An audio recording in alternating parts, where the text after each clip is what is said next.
Hello all, welcome back. ഇന്ന് നമ്മൾ ഒരു പുതിയ ചാപ്റ്ററാണ് പഠിക്കാൻ പോകുന്നത്. 8ാം ക്ലാസ്സിലുള്ള കെമിസ്ട്രിയിലെ പാർട്ട് 2 വരുന്ന ഒരു ചാപ്റ്ററാണ് ആസിഡ്സ്, ബേസസ്, സോൾട്ട്സ് എന്ന് പറയുന്ന ചാപ്റ്റർ. ഒരു ബ്യൂട്ടിഫുൾ ആയിട്ടുള്ള ചാപ്റ്ററാണ്. അപ്പോൾ നമുക്കിന്നത് നോക്കിയാലോ? എല്ലാവരും റെഡിയല്ലേ? Okay, so let's get started. അപ്പോൾ ഈ ചാപ്റ്ററിൽ നമ്മൾ ഫസ്റ്റ് ഡിസ്കസ് ചെയ്യാൻ പോകുന്നത് ആസിഡുകളെ കുറിച്ചിട്ടാണ്. ഓക്കെ, ആസിഡ്സ് നിങ്ങൾ ഓൾറെഡി കേട്ടിട്ടുണ്ടാവല്ലോ. ആസിഡ്സ് എന്താണെന്ന് നിങ്ങൾക്ക് ഒരുപാട് പേർക്ക് അത് അറിയുന്നുണ്ടാവും. അപ്പോൾ നമ്മൾ ഡെഫിനിഷൻ വൈസ് ഒക്കെ പറയുകയാണെങ്കിൽ acids are the substance that taste sour and turn blue litmus paper red. അപ്പോൾ ഒരു പുളിരുചിയുള്ളവരാണ് ആസിഡ്സ്. നമുക്കറിയാലോ, നമ്മൾ ഈ വിനാഗിരിയൊക്കെ അല്ലേ, സുർക്ക എന്നൊക്കെ പറയുന്നത്, അതൊരു ആസിഡാണ്. നമുക്ക് അറിയുന്ന ഭയങ്കര ബേസിക് ആയിട്ടുള്ള ഒരു ആസിഡാണ്, നമ്മുടെ അടുക്കളയിൽ കാണുന്ന ആസിഡാണ്. അപ്പോൾ അത് നല്ല പുളിയല്ലേ. ഈ തൈര്, മോര്, അതൊക്കെ പുളിയാണ്. അതിലൊക്കെ എന്താണ്, ആസിഡ് ഉണ്ട്. ഓക്കെ, പിന്നെ അവരുടെ ഒരു പ്രത്യേകത, it turns litmus paper, blue litmus paper in to red. Okay, നിങ്ങൾ ലിറ്റ്മസ് പേപ്പർ കണ്ടിട്ടുണ്ടാവുമല്ലോ. സോ അതിൽ റെഡ് ലിറ്റ്മസ് പേപ്പറിന് പ്രത്യേകിച്ച് ആസിഡ്സ് മാറ്റമൊന്നും വരത്തില്ല. ബ്ലൂ ലിറ്റ്മസ് പേപ്പറിനെ അത് റെഡാക്കിയിട്ട് മാറ്റും. Okay, then they increase concentration of hydrogen ions in aqua solution. അപ്പോൾ ഇത് aqua solution means what? Water. ഇപ്പോൾ വാട്ടറായിട്ടൊക്കെ ആസിഡ് റിയാക്ട് ചെയ്യുന്ന സമയത്ത് H+ ഹൈഡ്രജൻ അയോൺസിൻ്റെ കോൺസെൻട്രേഷൻ കൂട്ടും. ഈ അയോൺസ് എന്ന് പറഞ്ഞാൽ നിങ്ങൾക്കറിയില്ലേ, ഹൈഡ്രജൻ എന്ന് പറയുന്നത് എന്താണ്? ഒരു ഇലക്ട്രോണും ഒരു പ്രോട്ടോണും ഉള്ള നമ്മുടെ പീരിയോഡിക് ടേബിളിലെ ആദ്യത്തെ എലമെൻ്റാണ് അല്ലേ ഹൈഡ്രജൻ. ഈ ഹൈഡ്രജൻ ഒരു ഇലക്ട്രോണിന് കൊടുക്കുന്നു. അപ്പോൾ ഇലക്ട്രോൺ നെഗറ്റീവ് ചാർജ് അല്ലേ, അത് പോയി. അപ്പോൾ ഹൈഡ്രജൻ പോസിറ്റീവായി. ദാറ്റ് ഈസ് ഹൈഡ്രജൻ അയോൺ എന്ന് പറയുന്നത്. ആ അയോണിൻ്റെ കോൺസെൻട്രേഷൻ കൂടും. ഓക്കെ, അങ്ങനെ കൂട്ടുന്നവരാണ് acid. When they react with water, react അല്ല, വാട്ടറായിട്ട് അത് വാട്ടറിൽ ലയിപ്പിക്കുന്ന സമയത്ത് അത് ഹൈഡ്രജൻ്റെ കോൺസെൻട്രേഷൻ ഇൻക്രീസ് ചെയ്യും. Okay, then H+ ion combine with H2O molecule to form hydronium ions. Okay, അപ്പോൾ ഈ H+ അയോൺസ് വാട്ടർ, H2O എന്ന് പറഞ്ഞാൽ എന്താ, വാട്ടർ അല്ലേ. ഈ വാട്ടറുമായിട്ട് പെട്ടെന്ന് റിയാക്ട് ചെയ്യും. അതായത് ഈ H+ അയോൺസ് നല്ല റിയാക്റ്റീവാണ്. അവരിങ്ങനെ വെറുതെ നിൽക്കില്ല. അപ്പോൾ അവരെന്ത് ചെയ്യും, ഈ H2O മോളിക്യൂളുമായിട്ടൊരു ഫ്രണ്ട്ഷിപ്പൊക്കെ ഉണ്ടാക്കിയിട്ട് അവർ hydronium ion H3O+ hydronium ion അതായിട്ട് അവർ നിൽക്കും. ഓക്കെ, അതൊക്കെ ആസിഡ്സ് കാണിക്കുന്ന ആസിഡിൻ്റെ കുറച്ച് സ്വഭാവങ്ങളാണ്. ആസിഡ് എന്ന് പറഞ്ഞാൽ എന്താ എന്ന് ചോദിക്കുമ്പോൾ നമുക്ക് പെട്ടെന്ന് പറയാൻ പറ്റുന്ന കുറച്ച് കാര്യങ്ങളാണ്. ദെൻ അതിൻ്റെ examples: curd, vinegar, lemon juice, tamarind. Okay, lemon juice, നാരങ്ങ നീര് എന്നൊക്കെ പറയില്ലേ, നമ്മൾ നാരങ്ങ വെള്ളമൊക്കെ ഉണ്ടാക്കുന്നത്. സോ നാരങ്ങ നീരൊക്കെ ഒറ്റക്ക് കഴിച്ച് നോക്കിയിട്ടുണ്ടോ? നല്ല പുളിയല്ലേ. അപ്പോൾ അതിലൊക്കെ എന്തുണ്ട്, ആസിഡ് ഉണ്ട്. ഓക്കെ, ഇനി ലബോറട്ടറി ആസിഡ്സ് ഉണ്ട്. നമ്മുടെ ലാബിലൊക്കെ കാണുന്ന, നിങ്ങൾ സ്കൂളിൽ ലാബിലൊക്കെ പോകാറില്ലേ? അപ്പോൾ ലാബിലൊക്കെ കാണുന്ന കുപ്പിയിലൊക്കെ ഇങ്ങനെ ഉണ്ടാവും കുറേ ആസിഡുകൾ. അപ്പോൾ അതിൽ നമ്മൾ കോമൺ ആയിട്ട് കാണുന്നതാണ് hydrochloric acid, sulphuric acid and nitric acid. കുറച്ച് എക്സാമ്പിളാട്ടോ, ഒരുപാട് ആസിഡ്സ് ഉണ്ടാവും. അതിൽ സൾഫ്യൂരിക് ആസിഡിൻ്റെ പ്രത്യേകത എന്താണെന്നറിയോ? നമ്മുടെ ആസിഡുകളുടെ രാജാവ്, കിങ് ഓഫ് ആസിഡ്സ് എന്ന് പറയും നമ്മൾ സൾഫ്യൂരിക് ആസിഡ്. നല്ല റിയാക്റ്റീവായാണ് ആൾ. ഓക്കെ, അപ്പോൾ ഇതൊക്കെയാണ് നമുക്ക് കോമൺ ആയിട്ട് കാണുന്ന ആസിഡുകൾ. ഇനി ഈ ആസിഡുകളുടെ കുറച്ച് പ്രോപ്പർട്ടീനെ കുറിച്ചിട്ടാണ് നമുക്ക് പഠിക്കാനുള്ളത്. ഓക്കെ, പ്രോപ്പർട്ടീസ് ഓഫ് ആസിഡ്സ് എല്ലാവരും നോട്ട് ചെയ്യണേ. ഹാവ് സോർ ടേസ്റ്റ്, പുളിരുചിയുണ്ട്. Turn blue litmus red. ഇതൊക്കെ നമ്മൾ പോയിൻ്റ് ആക്കിയിട്ടാണ് നമ്മൾ മാക്സിമം എക്സാമുകൾക്കൊക്കെ എഴുതേണ്ടത്. Then react with highly reactive metals like zinc, magnesium to liberate hydrogen gas. അപ്പം നമ്മൾക്ക് ഇമ്പോർട്ടൻസ് കൊടുക്കേണ്ട ഒരു ഏരിയ ഇതാണ്. ഇവർ ഹൈലി റിയാക്റ്റീവ് ആയിട്ടുള്ള മെറ്റൽസുമായിട്ട് റിയാക്ട് ചെയ്യുന്ന സമയത്ത് ഹൈഡ്രജൻ ഗ്യാസ് ലിബറേറ്റ് ചെയ്യുന്നു. ഓക്കെ, എന്താപ്പാ പറഞ്ഞത്? ഹൈലി റിയാക്റ്റീവ് മെറ്റൽസ്, ലോഹങ്ങൾ, നന്നായിട്ട് റിയാക്ട് ചെയ്യുന്ന ലോഹങ്ങളും. ഓക്കെ, അപ്പോൾ ഏതൊക്കെയാണ് ലോഹങ്ങൾ? ഇവിടെ കൊടുത്തിട്ടുള്ള ലോഹങ്ങൾ സിങ്കും മെഗ്നീഷ്യമാണ്. ഓക്കെ, അപ്പോൾ നമുക്കറിയുന്ന വേറെ ലോഹങ്ങൾ ഏതൊക്കെയാണ്? നമ്മളുടെ ഹൈലി റിയാക്റ്റീവ് എന്ന് പറയാൻ കാരണം ഇവർ ആസിഡുമായിട്ട് റിയാക്ട് ചെയ്യുന്ന മെറ്റൽസ് ആണ്. ഇപ്പം നമുക്ക് എപ്പോഴും ഡെയിലി യൂസ് ചെയ്യുന്ന അല്ലെങ്കിൽ നമ്മൾ കാണുന്നൊരു മെറ്റലാണ് ഗോൾഡും സിൽവറൊക്കെ. ഇവരിപ്പോൾ ആസിഡിലിട്ടാൽ പ്രത്യേകിച്ച് നോർമൽ ഡയലൂട്ട് ആസിഡിലൊന്നും ഇട്ടാൽ ഇവർക്ക് പ്രത്യേകിച്ച് മാറ്റമൊന്നും വരില്ല. കാരണം എന്താണ്, അവർ റിയാക്റ്റീവ് അല്ല.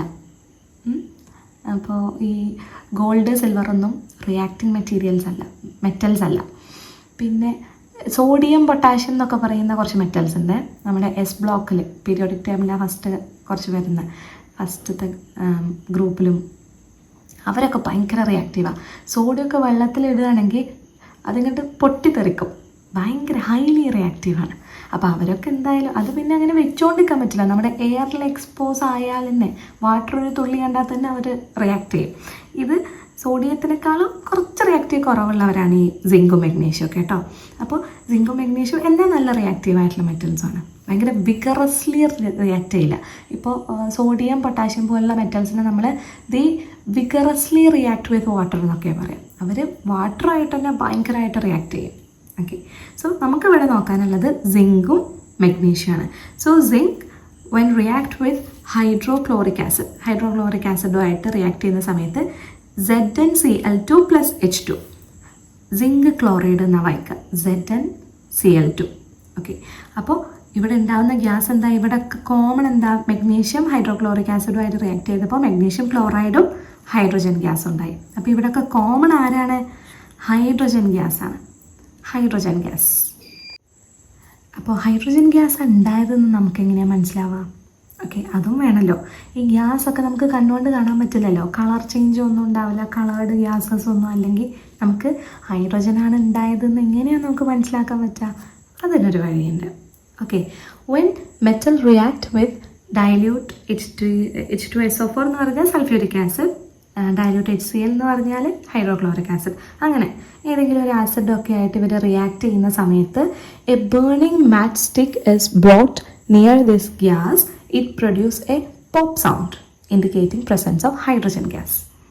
എന്നാൽ എന്താ പറയുന്നത്, ഇവിടെ ഒരു മെറ്റൽ ആസിഡുമായിട്ട് റിയാക്ട് ചെയ്യുന്ന സമയത്ത് നമ്മൾ എരിയുന്ന തീപ്പെട്ടിക്കൊള്ളിയില്ലേ, മാച്ച് സ്റ്റിക്ക്, ഇങ്ങനെ കത്തുന്ന തീപ്പെട്ടിക്കൊള്ളിയായിട്ട് നമ്മളിങ്ങനെ അപ്പോൾ ഒരു ടെസ്റ്റ് ട്യൂബിൽ നമ്മൾ സിങ്ക് ഇട്ടു, HCl ഒഴിച്ചു, എന്നിട്ട് നമ്മൾ എന്ത് ചെയ്തു, ഒരു മാച്ച് സ്റ്റിക്ക് തീപ്പെട്ടിക്കൊള്ളി കത്തിച്ചിട്ട് ആ ടെസ്റ്റ് ട്യൂബിൻ്റെ മുകളിൽ ഇങ്ങനെ വെച്ചാൽ, അതിൻ്റെ ആ ടിപ്പില്ലേ, അതിൻ്റെ ആ വായുഭാഗത്ത് നമ്മൾ വെച്ചാൽ ഒരു ഠോ പറഞ്ഞിട്ടൊരു സൗണ്ട് ഉണ്ടാവും, പോപ്പ് സൗണ്ട്. ഠോ, ഒരു പൊട്ടുന്ന സൗണ്ട്, പടക്കം പൊട്ടുന്ന പോലെയൊന്നുമല്ല, ബട്ട് സ്റ്റിൽ നമുക്ക് നന്നായിട്ട് കേൾക്കാൻ പറ്റും. ഒരു ഠോ പറഞ്ഞിട്ടൊരു സൗണ്ട് ഉണ്ടാവും. അത് ഈ ഹൈഡ്രജൻ ഗ്യാസ് ഭയങ്കര എക്സോതെർമിക് ആയിട്ടുള്ള ഗ്യാസാണ്. അതായത് നല്ല റിയാക്റ്റീവ് ആയിട്ട് എക്സോതെർമിക് റിയാക്ഷനാണ് അവിടെ നടക്കുക. അപ്പോൾ അതിൻ്റെ ഒക്കെ ഫലമായിട്ടാണ് ഈ ഒരു പോപ്പ് സൗണ്ട് ഉണ്ടാകുന്നത്. ഓക്കെ, ഠോ പറഞ്ഞിട്ട്. അപ്പോൾ ബേണിംഗ് മാച്ച് സ്റ്റിക്ക്, കത്തുന്ന തീപ്പെട്ടിക്കൊള്ളി കൊണ്ടുവച്ചാൽ കത്തുന്ന പോപ്പ് സൗണ്ടിൽ കത്തുന്ന ഗ്യാസാണ് H2 ഗ്യാസ്, ഹൈഡ്രജൻ ഗ്യാസ്. അപ്പോൾ നമുക്ക് ആ ഒരു എക്സ്പെരിമെൻറ്റിലൂടെ അത് മനസ്സിലാക്കാൻ പറ്റും. സോ നമ്മളുടെ മെയിൻ പോയിന്റ് എന്താ ഇവിടെ, when acid react with highly reactive metals hydrogen gas is produced. അപ്പോൾ നമ്മൾ ഇത് നന്നായിട്ട് നോട്ട് ചെയ്ത് വെക്കണം. ഓക്കെ, ഇനി next acid react with carbonates ഏതൊക്കെയാണ്, calcium carbonate, sodium carbonate, to liberate carbon dioxide gas. Okay, അപ്പോൾ കാർബണേറ്റുമായിട്ട് ആസിഡ് റിയാക്ട് ചെയ്യുന്ന സമയത്ത്, ആസിഡ് ഓരോരുത്തരുമായിട്ട് റിയാക്ട് ചെയ്യുമ്പോൾ എന്തുണ്ടാവും എന്നാണ് നമ്മൾ പഠിച്ചുകൊണ്ടിരിക്കുന്നത്. അപ്പോൾ ആസിഡ് മെറ്റലുമായിട്ട്, റിയാക്റ്റീവ് മെറ്റൽസായിട്ട് റിയാക്ട് ചെയ്യുന്ന സമയത്ത് ഹൈഡ്രജൻ ഗ്യാസ് ഉണ്ടാകും. കാർബണേറ്റ്സുമായിട്ട് റിയാക്ട് ചെയ്യുന്ന സമയത്ത് എന്തുണ്ടാവും, കാർബൺ ഡൈ ഓക്സൈഡ് ഗ്യാസ് ഉണ്ടാവും. നിങ്ങൾ കേട്ടിട്ടില്ലേ കാർബൺ ഡൈ ഓക്സൈഡ് ഗ്യാസിനെ? നമുക്കറിയുന്ന ഗ്യാസ് തന്നെ അല്ലേ, ആദ്യമായിട്ട് കേൾക്കുന്ന ഗ്യാസ് ഒന്നും അല്ലല്ലോ, CO2. ഓക്കെ, അപ്പോൾ കാൽഷ്യം കാർബണേറ്റ് നമ്മളിങ്ങനെ എഴുതുക കേട്ടോ, CaCO3. Okay, so calcium carbonate ഉണ്ട്, കാൽഷ്യം ആണ് Ca, carbon, oxygen CO3. So marble piece, calcium carbonate, ഈ മാർബിളിൻ്റെ പീസിലൊക്കെ എന്തുണ്ട്, കാൽഷ്യം കാർബണേറ്റ് ഉണ്ടാവും. അത് ആസ് യൂഷ്വൽ നമ്മുടെ ഹൈഡ്രോക്ലോറിക് ആസിഡായിട്ട് റിയാക്ട് ചെയ്യുന്ന സമയത്ത് കാൽഷ്യം ക്ലോറൈഡും ഉണ്ടാവും, കാർബൺ ഡൈ ഓക്സൈഡും ഉണ്ടാവും, വാട്ടറും ഉണ്ടാവും. ഓക്കെ, ഇതിൽ കാർബൺ ഡൈ ഓക്സൈഡാണ് ഗ്യാസ്, സോ അത് എസ്കേപ്പ് ചെയ്ത് പോവും. ഇപ്പോൾ ഹൈഡ്രജൻ ഗ്യാസ് നമുക്ക് ടെസ്റ്റ് ട്യൂബിൽ കിട്ടിയ പോലെ കാർബൺ ഡൈ ഓക്സൈഡ് പുറത്ത് പോവും, ബാക്കിയുള്ളവർ അവിടെ ടെസ്റ്റ് ട്യൂബിൽ തന്നെ ഉണ്ടാവും. ദെൻ Na2CO3, അതാണ് sodium carbonate. Okay, Na2CO3 H2SO4 ആയിട്ട് റിയാക്ട് ചെയ്യുന്ന സമയത്ത് Na2SO4, സോഡിയം സൾഫേറ്റും കാർബൺ ഡൈ ഓക്സൈഡും വാട്ടറും ഉണ്ടാവും.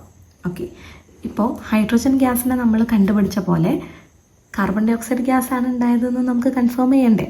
അത് നമ്മൾ എങ്ങനെ ചെയ്യും? When CO2 bubble through lime water, calcium hydroxide, solution of calcium hydroxide ആണ് ഈ ലൈം വാട്ടർ എന്ന് പറയുന്നത്. ഓക്കെ, ലൈം വാട്ടർ എന്ന് നിങ്ങൾ കേൾക്കുമ്പോൾ നമ്മൾ വേറൊന്നും ചിന്തിക്കരുത്. കെമിസ്ട്രിയിലെ ലൈം വാട്ടർ എന്താണ്? കാൽഷ്യം ഹൈഡ്രോക്സൈഡിൻ്റെ സൊല്യൂഷനാണ്. So it react to form a white precipitate of calcium carbonate which makes the lime water turns cloudy. Okay, അപ്പോൾ ഹൈഡ്രജൻ ഗ്യാസ് ഉണ്ടായപ്പോൾ നമ്മൾ കത്തുന്ന തീപ്പെട്ടിക്കൊള്ളി കൊണ്ട് കാണിച്ചു. അപ്പോൾ പോപ്പ് സൗണ്ട് ഉണ്ടായി. ഇവിടെ കാർബൺ ഡൈ ഓക്സൈഡിന് അങ്ങനെ ചെയ്തിട്ട് കാര്യമില്ല. അപ്പോൾ നമ്മൾ എന്ത് ചെയ്യണം? Carbon dioxide bubble through lime water, ഈ റിയാക്ഷൻ നടന്നിട്ടുണ്ടാവുന്ന ഗ്യാസിനെ നമ്മൾ കളക്ട് ചെയ്യും. ഓക്കെ, അപ്പോൾ കാൽഷ്യം കാർബണേറ്റ് ഒരു ടെസ്റ്റ് ട്യൂബിൽ എടുത്തിട്ട് അതൊക്കെ ഹൈഡ്രോക്ലോറിക് ആസിഡ് ഒഴിച്ചിട്ട് ഒരു ഗ്യാസ് ഉണ്ടായല്ലോ. അതാണല്ലോ നമുക്ക്, ആ ഗ്യാസ് എന്താണെന്നാണല്ലോ നമുക്ക് കാണേണ്ടത്. ആ ഗ്യാസിനെ നമ്മൾ എങ്ങോട്ടെടുത്തു? ലൈം വാട്ടറിലോട്ട് പാസ് ചെയ്തു. ഓക്കെ, സോ ആ ലൈം വാട്ടറിലേക്ക് പാസ് ചെയ്യുന്ന സമയം അവിടെ എന്തുണ്ടാകും? അതിപ്പോൾ ഒരു ക്ലിയർ സൊല്യൂഷൻ ആണെങ്കിൽ അത് പെട്ടെന്ന് ഒരു മിൽക്കി ആവും, അതായത് പാലും വെള്ളം പോലെ. അതായത് ഒരു വൈറ്റ് പൊടി കളിക്കാലൊക്കെ എങ്ങനെയാണ്? ഈ പ്രസിപ്പിറ്റേറ്റ് എന്ന് പറയുന്നത് ഒരു പൊടി പോലെയുള്ള സംഭവമാണ്. സോ വൈറ്റ് പ്രസിപ്പിറ്റേറ്റ് ഉണ്ടാവും. ആ വൈറ്റ് പ്രസിപ്പിറ്റേറ്റ് കാൽഷ്യം കാർബണേറ്റിൻ്റെതാണ്. അപ്പോൾ ആ ഒരു ലൈം വാട്ടർ, ക്ലിയർ ആയിട്ടുള്ള ലൈം വാട്ടർ ടേൺസ് ക്ലൗഡി അല്ലെങ്കിൽ മിൽക്കി എന്നൊക്കെ പറയും. അത് വെള്ള കളറാവും. ഇപ്പോൾ പാല് പോലെ ഇങ്ങനെ കലങ്ങി, പാല് എങ്ങനെയാണ്? വൈറ്റ് കളറല്ലേ, അതേപോലെയാവും. ഓക്കെ, അപ്പോൾ നമുക്ക് മനസ്സിലാവും അത് കാർബൺ ഡൈ ഓക്സൈഡ് ലൈം വാട്ടറുമായിട്ട് റിയാക്ട് ചെയ്തിട്ടാണ് ആ ഒരു ക്ലൗഡി അല്ലെങ്കിൽ മിൽക്കി ആയിട്ട് വന്നത് എന്നുള്ളത്.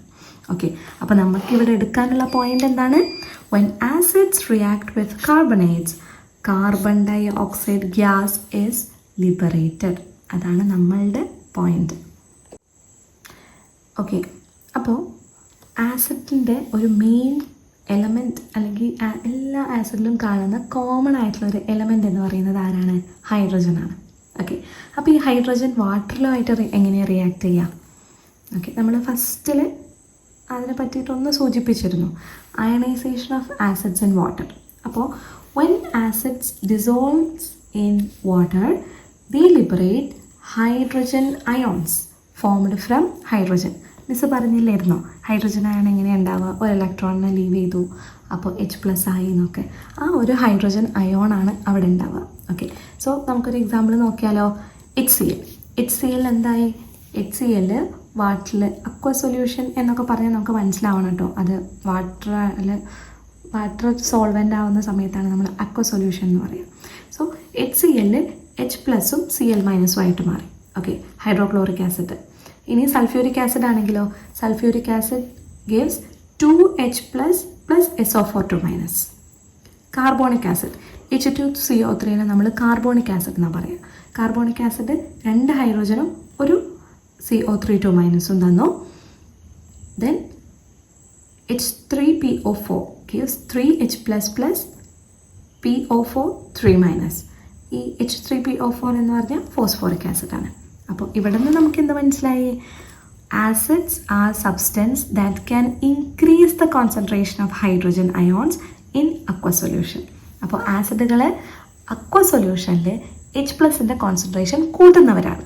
ഓക്കെ, അപ്പോൾ ഒരു സംഭവം നമ്മൾ ആസിഡ് ആണോ അല്ലയോ എന്ന് അറിയാൻ എന്ത് ചെയ്യണം? അതിനെ വെള്ളത്തിൽ മിക്സ് ചെയ്ത് നോക്കിയാൽ അവിടെ H+ൻ്റെ കോൺസെൻട്രേഷൻ കൂടിയാൽ നമുക്ക് എന്ത് മനസ്സിലാക്കാം? അവർ ആസിഡുകളാണ്. ഇനി ഇത് ആ ഒരു equation H++ H2O gives H3O+. Hydronium ion എന്നാണ് കേട്ടോ ഇതിന് പറയുക. H3O+നെ ഹൈഡ്രോണിയം അയോൺ. അതെന്താ? ഈ H+ നല്ല റിയാക്റ്റീവാണ്. അപ്പോൾ വാട്ടറുമായിട്ട് അത് പെട്ടെന്ന് റിയാക്ട് ചെയ്തിട്ട് ഈ ഹൈഡ്രോണിയം അയോൺ ഉണ്ടാവും. അത് കമ്പാരിറ്റീവ്ലി സ്റ്റേബിളാണ്. അപ്പോൾ പിന്നെ അവരങ്ങനെ ആ സൊല്യൂഷനിൽ അങ്ങനെ നിന്നോളും. ബട്ട് രണ്ടുപേരുടെയും പ്രോപ്പർട്ടീസ് ഒന്നും വലിയ മാറ്റമൊന്നുമില്ല. ഇനി നമുക്ക് കുറച്ച് ഓർഗാനിക് ആസിഡ്സിനെ പരിചയപ്പെടാം. Okay, so acids found in everyday food items.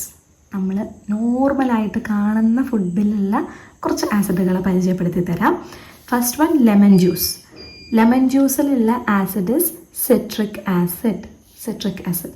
ഇനി നിങ്ങൾ അരങ്ങാളിലൊക്കെ കുടിക്കുകയൊക്കെ ചെയ്യുന്ന സമയത്ത് ഇതിലുള്ളത് സിട്രിക് ആസിഡാണ്. അങ്ങനെ നമ്മൾ കെമിസ്ട്രി ഭയങ്കര ബ്യൂട്ടിഫുള്ളായിട്ട് നമുക്ക് പഠിക്കാൻ പറ്റും. ഈ സയൻസിൻ്റെ ഒരു പ്രത്യേകത അത് നമ്മുടെ ചുറ്റും നമുക്കിങ്ങനെ ഒബ്സർവ് ചെയ്യാം. ഇപ്പോൾ നമ്മൾ ഹാർട്ടിൻ്റെ കാര്യം പഠിക്കുന്ന സമയത്ത് നമുക്കത് ഫീൽ ചെയ്യാൻ പറ്റും. ഹാർട്ട് ബീറ്റിൻ്റെ കാര്യമാണെങ്കിലും അത് പമ്പ് ചെയ്യുന്നതാണെങ്കിലും അങ്ങനെയൊക്കെ. അങ്ങനെ നമ്മൾ കണക്ട് ചെയ്ത് പഠിച്ചാൽ ഭയങ്കര ഇൻട്രസ്റ്റിംഗ് ആൻഡ് ബ്യൂട്ടിഫുള്ളായിട്ട് നമുക്ക് പഠിക്കാൻ പറ്റുന്ന ഒരു ഏരിയയാണ് ഈ സയൻസ്, കെമിസ്ട്രി, ബയോളജി, ഫിസിക്സ് ഒക്കെ. ഓക്കെ, ദെൻ യോഗട്ട് അല്ലെങ്കിൽ ബട്ടർ മിൽക്ക്, മോര്, തൈര് അങ്ങനെയുള്ള സംഭവങ്ങളിലൊക്കെ എന്താ ഉള്ളത്? Lactic acid. ഓക്കെ, ടാമറിൻഡ് നമ്മുടെ പുളിയിലുള്ളത് ടാർട്ടാരിക് ആസിഡ്. ദെൻ വിനേഗറിലുള്ളത് അസറ്റിക് ആസിഡാണ്, അസറ്റിക് ആസിഡ്. അപ്പോൾ ഇത് നിങ്ങൾ ഓർത്ത് വെക്കണം. ഇനി നെക്സ്റ്റ് നമുക്ക് നോക്കാനുള്ളത് non metal oxides react with water to form acids and generally shows acidic properties. Okay, അതിപ്പോൾ എന്താ സംഭവം? Non metal oxides. അപ്പോൾ മെറ്റൽ ഓക്സൈഡ്സ് ഏതാ? Metal oxides. അപ്പോൾ നോൺ മെറ്റൽ ഓക്സൈഡ്സ് ഏതാ? നോൺ മെറ്റൽ ഏതാണെന്ന് എൻ്റെ മക്കൾക്ക് അറിയില്ലേ? അപ്പോൾ അതിൻ്റെ ഒരു എക്സാമ്പിൾ നമുക്ക് ഏതാ നോക്കാം? Soda water. Okay, soda water നമുക്ക് എല്ലാവർക്കും അറിയാം. പല ടൈപ്പ് ഓഫ് സോഡ വാട്ടർ നമുക്കറിയാം. ഓക്കെ, സോ കാർബൺ ഡൈ ഓക്സൈഡും വാട്ടറും കൂടി ചേർന്നാൽ കാർബോണിക് ആസിഡ് ഉണ്ടാവും. ഈ സോഡയിൽ കാണുന്ന acid is carbonic acid. Okay, soda water അപ്പം എന്താണ്? അസിഡിക് ആണോ ചോദിച്ചാണ്. അങ്ങനെ ഭയങ്കരമായിട്ടുള്ള ആസിഡിറ്റി ഒന്നുമില്ല, ബട്ട് അത് ആസിഡാണ്. സോഡ വാട്ടർ ലെസ് അസിഡിക് ആണ്, പക്ഷേ അതിലുള്ള സോഡ വാട്ടറിലെ acid is carbonic acid. Then SO2 plus H2O gives H2SO3. Okay, H2SO4 ആരാണ്? Sulphuric acid. ഓക്കെ, ഇത് SO2 H2Oയും കൂടി ചേർന്ന് ആരുണ്ടാവുക? Is sulphurous acid. ഒരു ഓൻ്റെ കുറവേ ഉള്ളൂ, ബട്ട് പേരും അതിൻ്റെ പ്രോപ്പർട്ടിയും ഒക്കെ ഭയങ്കര ചേഞ്ച് ആട്ടോ. സോ നിങ്ങൾക്ക് മാറിപ്പോയത് SO2 plus H2O, H2SO3, that is sulphurous acid. Okay, then NO2 plus H2O, HNO3, nitric acid. Then P2O5 plus H2O, H3PO4, phosphoric acid ആണ്. ഈ P2O5നെ നമ്മൾ ഫോസ്ഫറസ് പെൻറ്റോക്സൈഡ് എന്നാണ് പറയുക. ഫോസ്ഫറസ് പെൻറ്റോക്സൈഡും വാട്ടറും കൂടെ റിയാക്ട് ചെയ്യുന്ന സമയത്ത് H3PO4 ഉണ്ടായി. SO3 plus H2O gives H2SO4. ഇത് നമ്മുടെ സൾഫ്യൂരിക് ആസിഡ്. അപ്പോൾ നോൺ മെറ്റൽ ഓക്സൈഡ്സ്, എല്ലാ നോൺ മെറ്റൽ ഓക്സൈഡ്സും ആണോ എന്ന് ചോദിച്ചാൽ അല്ല. ചില നോൺ മെറ്റൽ ഓക്സൈഡ്സ് ഒക്കെ വാട്ടറുമായിട്ട് റിയാക്ട് ചെയ്യുന്ന സമയത്ത് ആസിഡ് ഉണ്ടാവുന്നു. Okay, so the substances formed when non metal oxides react with water generally show acidic property. അപ്പോൾ ഈ നോൺ മെറ്റൽ ഓക്സൈഡ്സുമായിട്ട് വാട്ടർ റിയാക്ട് ചെയ്യുന്ന സമയത്ത് ആ ഉണ്ടാവുന്നത് എന്തോ ആ സബ്സ്റ്റൻസിന് അസിഡിക് നേച്ചർ ഉണ്ടാവാറുണ്ട്. ഓക്കെ, അപ്പോൾ അതും നമ്മൾ പഠിക്കേണ്ട ഒരു പോയിൻ്റാണ്. ഇനി ആസിഡിൻ്റെ പോർഷനിൽ വരുന്നൊരു ടോപ്പിക്കാണ് acid rain. Okay, acid rain നിങ്ങൾ കേട്ടിട്ടുണ്ടോ? അമ്ലമഴ എന്നൊക്കെ മലയാളത്തിൽ നമ്മൾ പറയും ആസിഡ് റെയിൻ. ഈ ആസിഡ് റെയിൻ്റെ മെയിൻ റീസൺ എന്താണ്? Non metal oxides like carbon dioxide, SO2 and NO2 in atmosphere from factories, vehicles, thermal power plants dissolve in rainwater and fall to the earth as acids. ഇപ്പോൾ നമ്മൾ തൊട്ട് മുന്നേ പഠിച്ചു, non metal oxides വാട്ടറായിട്ട് react ചെയ്യുന്ന സമയത്തുണ്ടാകുന്ന സബ്സ്റ്റൻസിന് എന്ത് നേച്ചറുണ്ട്? Acidic നേച്ചറുണ്ട്. അപ്പോൾ ഈ ഫാക്ടറീസെന്നും വെഹിക്കിൾസെന്നും thermal power plants എന്നൊക്കെ നോൺ മെറ്റൽ ഓക്സൈഡ്സ് ഉണ്ടാവും. ഓക്കെ, അപ്പോൾ ആ ഗ്യാസസ് ഒക്കെ എന്ത് ചെയ്യും? നമ്മുടെ അറ്റ്മോസ്ഫിയറിലേക്ക് പോകും. അത് പോയിട്ട് അവിടെ ഇങ്ങനെ നിൽക്കുന്ന സമയത്ത് മഴ പെയ്യുമ്പോൾ ആ മഴയിൽ വെള്ളമില്ലേ, ആ വെള്ളമായിട്ട് ഈ നോൺ മെറ്റൽ ഓക്സൈഡ്സ് റിയാക്ട് ചെയ്തിട്ട് അവർ നമ്മുടെ ഭൂമിയിലോട്ട് തന്നെ മഴയുടെ കൂടെ വരും. അപ്പോൾ അത് ആസിഡ് റെയിൻ ആയിട്ട് മാറും, അങ്ങനെ പറയാം.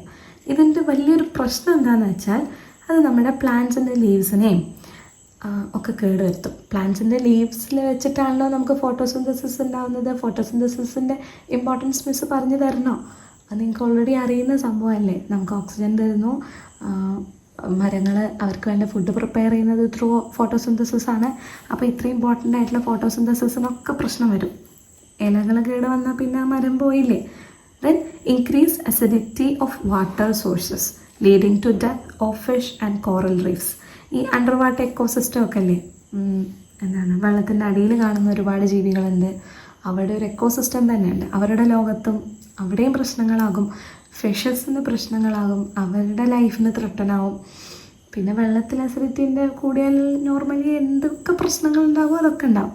Okay, then cause of various environmental problems. നമ്മുടെ നാടിന് പ്രശ്നം, നമുക്ക് പ്രശ്നം, ആ വെള്ളം കുടിക്കുന്നത് നമുക്കതിലേറെ പ്രശ്നം, അങ്ങനെ മൊത്തത്തിൽ പ്രശ്നമാണ്. അപ്പോൾ നമുക്ക് എന്ത് ചെയ്യാൻ പറ്റും? മിറ്റിഗേഷൻ എന്താണ്? Reducing excessive use of fossil fuels and removing sulphur compounds during fossil fuel refining.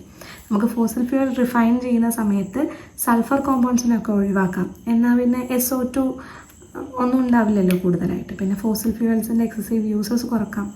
അങ്ങനെ ഇപ്പോൾ നമ്മൾ ഒരുപാട് അതിനുള്ള മാർഗങ്ങളൊക്കെ അന്വേഷിച്ച് ചെയ്യാറുണ്ട്. ഓക്കെ, അപ്പോൾ നമ്മുടെ അറ്റ്മോസ്ഫിയറിനെ നമുക്ക് ബെറ്റർ ആക്കാം. ഈ ഒരുപാട് ഇൻഡസ്ട്രികളും ഫാക്ടറീസും ഒക്കെ ഉള്ള ഏരിയാസിലൊക്കെ നമുക്കറിയാലോ അവരുടെ എയർ എപ്പോഴും പൊല്യൂട്ടഡ് ആണ്. അതൊക്കെ ഇതിൻ്റെ റീസണുകളാണ്.